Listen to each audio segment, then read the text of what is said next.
मुलांनो, आज आपण एक छान लेसन बघणार आहोत, जी की एक मस्तपैकी स्टोरी सुद्धा आहे. ठीक आहे, तर स्टोरीला सुरुवात करूयात. 32 द नोबल स्टॅग. स्टॅग म्हणजे हरिण. अशा प्रकारे, पण ते हरिण नसतं, थोडं हरणासारखंच असतं हे. ठीक आहे, तर नोबल नोबल म्हणजे थोर, महान, म्हणजे थोडक्यात सांगायचं झालं तर खूप चांगलं असतं ते स्वभावाने. As we all know, King Brahmadatta of Banaras was extremely fond of hunting. तर आपल्याला माहीतच आहे की बनारसचा जो राजा आहे ब्रह्मदत्ता, तर त्याला हंटिंगचं खूप फॉन्ड म्हणजे आवड, त्याला खूपच आवड होती शिकार करण्याची. Luckily for him on the outskirts of the city was a huge forest filled with deer. आणि लकीली म्हणजे सुदैवाने, म्हणजेच त्यासाठी खूप चांगलं होते की त्याची जी सिटी आहे बनारस, तर त्याच्या बाहेरचा भाग जो आहे तिथे खूप मोठं जंगल होतं आणि त्या जंगलामध्ये खूप सारे डिअर म्हणजे हरिण होते. Among them there was a mighty stag. आणि त्याच हरिणांमध्ये एक हा मायटी म्हणजे खूपच थोर, खूपच चांगला स्टॅग होता. वन फाईन डे, एके दिवशी the king had gone hunting with his courtiers. एके दिवशी राजा त्याच्या दरबाऱ्यांसोबत शिकारीला गेला. He told his courtiers, if you allow even a single deer to escape, I will punish you severely. जर आज एक जरी हरिण इथून वाचलं, तुम्ही जाऊ दिलं एका जरी हरणाला, तर मी तुम्हाला खूपच मोठी शिक्षा देणार. So the courtiers form a tight circle from which no deer could escape. आणि मग त्या दरबाऱ्यांनी असं मोठं सर्कल तयार केलं की जेणेकरून तिथून एकही हरिण पळून जाऊ शकणार नाही आणि राजा त्याची शिकार करेल.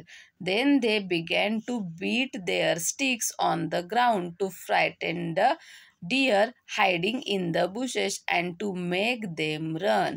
आणि असं मोठं सर्कल करून मग ते जोराने त्यांच्याकडे असलेल्या ज्या काट्या होत्या त्या जमिनीवरती आपटू लागले. म्हणजे तो जमिनीवरचा जो आवाज आहे त्या काठ्यांचा, त्याच्यामुळे ते जे झाडांमध्ये लपलेले, गवतांमध्ये लपलेले जे हरिण आहेत ते फ्रायटन म्हणजे घाबरतील आणि इकडे तिकडे पळू लागतील. The only way out of their circle was through a small clearing where the king stood ready with his bow and arrows. आणि जेव्हा ते हरिण इकडे तिकडे पळतील, तर तिथून त्या सर्कलमधून बाहेर पडण्याचा एकच छोटासा मार्ग होता, एक छोटासा रस्ता होता. आणि तिथे तो राजा त्याचं धनुष्य आणि बाण घेऊन उभा होता. म्हणजे ते हरिण घाबरणार आणि त्या रस्त्याने पळत जाणार आणि राजा त्याची शिकार करणार.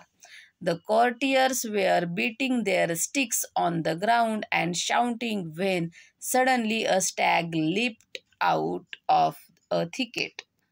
दरबारी जोराने जमिनीवरती काठ्या आपटत होते, मोठमोठ्याने ओरडत होते आणि तेव्हाच अचानक एक स्टॅग म्हणजे एक हरिण उडी मारून त्या थिकेट म्हणजे घनदाट झाडी, खूप तिथं झाडी होती, त्या झाडीतून एक स्टॅग उडी मारून बाहेर आलं. द स्टॅग सॉ that the king was standing in the way. मग त्या स्टॅगने बघितलं की, त्या हरणाने बघितलं की राजा तर त्याच्या रस्त्यामध्येच उभा आहे. So he look the king straight in the eye and made a dash towards हिम.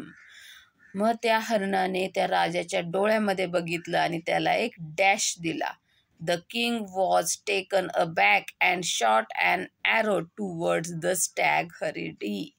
हे अशी घटना घडल्यामुळं राजाला वाटलं नव्हतं की हा आपल्याला डॅश देईल, असा धक्का देईल. तर राजा थोडासा मागे झाला आणि घाईघाईमध्ये त्याने त्या स्टॅगकडे, हरणाकडे बाण मारला. Of course it miss the mark. आणि तो गडबडला राजा, त्याच्यामुळे त्याचा काय नेम बसला नाही. But the stag rolled over. Rolled over म्हणजे खाली पडून गडगड लोळणे. Now there is one thing that you must know about the stag. आता तुम्हाला इथे हरिणांबद्दल एक गोष्ट माहिती पाहिजे. It has excellent instinct and is extremely good at dodging arrows. म्हणजे तर त्यांच्यामध्ये एक इन्स्टिंक्टचं इथं मिनिंग दिलेलं आहे बघा. इन्स्टिंक्ट म्हणजे inborn way of behaviour or thinking, म्हणजे त्यांच्यामध्ये जन्मजातच ते खूप हुशार असतात, चपळ असतात विचार करण्यामध्ये. आणि डॉडजिंग म्हणजे ॲरोचा नेम चुकवण्यामध्ये सुद्धा ते खूप हुशार असतात. Whether shot at from the back, मागून बाण मारू दे, फ्रंट पुढून मारू दे, ऑर इवन द टॉप किंवा वरून सुद्धा बाण मारू दे, तर ते बाण चुकवण्यामध्ये खूप हुशार असतात. If an arrow is aimed at its belly, जर त्याच्या बेलीमध्ये म्हणजे बेंबीमध्ये किंवा पोटामध्ये जर बाण मारण्यासाठी नेम धरलेला असेल, it pretends to roll over, मग ते काय ॲक्टिंग करतात की खाली पडलेत, लोळलेत अशी ॲक्टिंग करतात. And then jump up and runs once the danger has passed, आणि जेव्हा त्यांना असं वाटतं की आता आपल्यावरचा धोका टळाला आहे, आपल्याला काही डेंजर नाही आहे, की मग ते तिथून पळून निघतात. So when this stag rolled over, आणि जेव्हा हे जे हरिण खाली पडलं, लोळायला लागलं, the king thought that his arrow had found its mark, राजाला वाटलं की त्याचा बाणच त्या हरिणाला लागलेला आहे.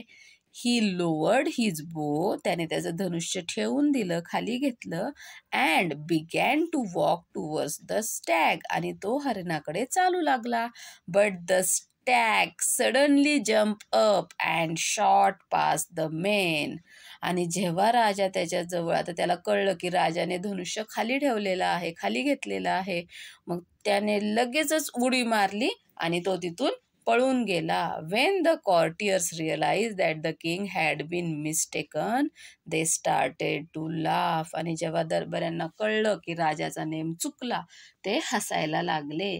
Now the king thought himself to be an excellent marksman and could not bear the taunts of his men.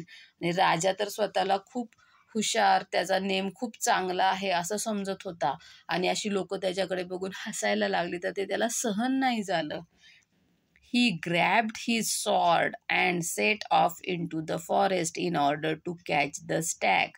त्याने त्याची तलवार काढली आणि त्या स्टॅगला, त्या हरिणला पकडण्यासाठी तो जंगलामध्ये घुसला. He chased the stag for quite a while and covered a long distance. तो त्या हरणाचा पाठलाग करत करत बराच खूप लांब वरती जंगलामध्ये गेला. The stag came upon a hole in the ground that was covered by a rotting tree and filled with slime. आणि ते जे हरिण पळत होतं, तर पळता पळता त्याला एक होल लागलं, जे की जमिनीमध्ये होल होतं, आणि त्याच्यावरती, त्या खड्ड्यावरती रॉटिंग ट्री म्हणजे सडलेली झाडाने ते झाकलं गेलेलं होतं, आणि त्याच्यामध्ये खूप सारा स्लाईम म्हणजे चिखलाने ते भरलेलं होतं. From a distance it could smell the dirty water, थोड्या अंतरावरून त्या पाण्याचा घाण वास येत होता. And so was careful not to run over it, आणि म्हणून ते स्टॅग, ते हरिण त्याच्यावरून पळून नाही गेलं. But the king could not sense the pit and fell right into it, पण राजाला काही ते कळलंच नाही की ते खड्डा आहे, आणि तो त्या खड्ड्यामध्ये, त्या चिखलामध्ये खाली पडला. After a while, the stag realized that he was not being followed any longer. थोड्या वेळाने त्या हरिणाच्या लक्षात आलं की आता आपला पाठलाग कोणीच करत नाहीये. He understood that the king had perhaps fallen into the pit.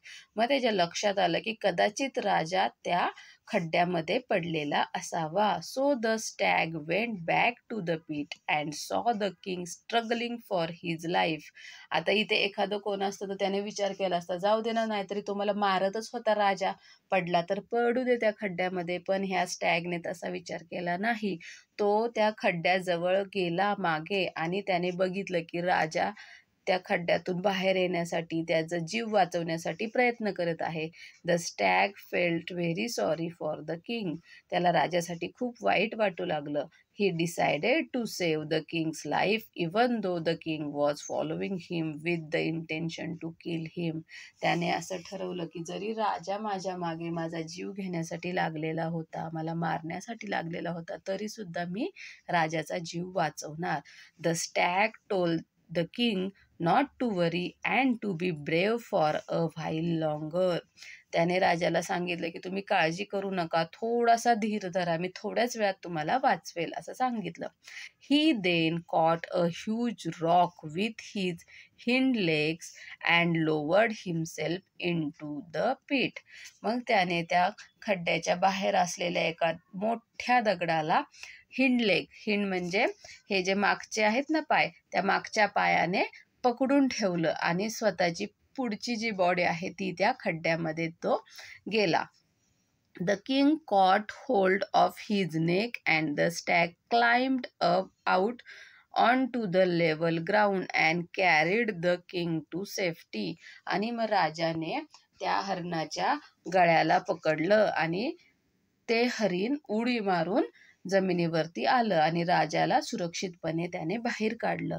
The king thanked the noble stag again and asked him to return with him to Banaras, where he could have anything and everything he wanted.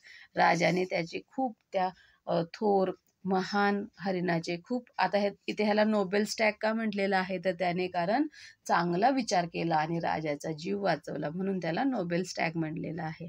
तर त्याला त्याचा आभार मानले, thank you म्हटला, पुन्हा परत म्हटला आणि त्याला सांगितलं की तू आमच्यासोबत बनारसला चल, तिथं तुला काय पाहिजे ते मिळेल. But the Stag did not want anything in return for his help. पण त्या हरिणाला त्याच्या मदतीच्या बदल्यात काहीच नको पाहिजे होतं. He just requested the king to rule wisely and well and be kind to animals.